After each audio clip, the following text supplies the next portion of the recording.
How do you get your last bit of GLP-1 medication out of your vial? You paid for it, you don't want to waste it. Let me show you how. My name is Dr. Kevin Jones. I'm the Medical Director of Flow Wellness. We provide GLP-1s and peptides to people who want to get healthy and live well. And today I'm going to show you how to get the last little bit of medication out of your vial. So you've been doing the medication for a few weeks, you're due for your last dose, but you only have a few drops left. How do you do this? Well, first of all, I took the label off of the vial so we could see this a little more clearly.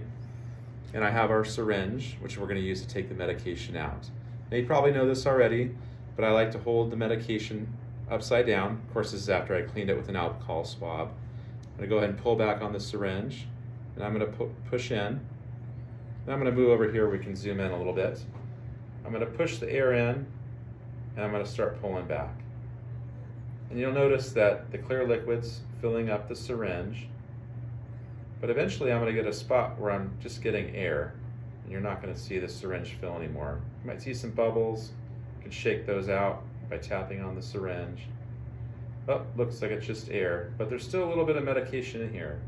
So a few tricks I can do. I can tap on the vial. I can push the air back in. If I push and pull, that'll create some suction to get the medication out. I can move the vial around to get the last drops in.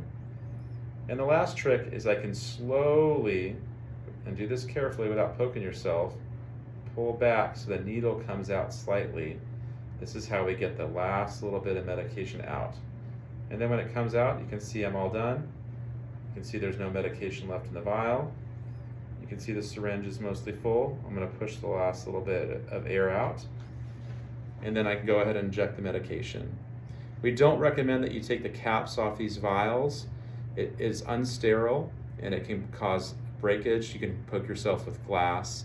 And as you can see in this technique, you can get all the medication out just with that slow, steady moving the syringe around.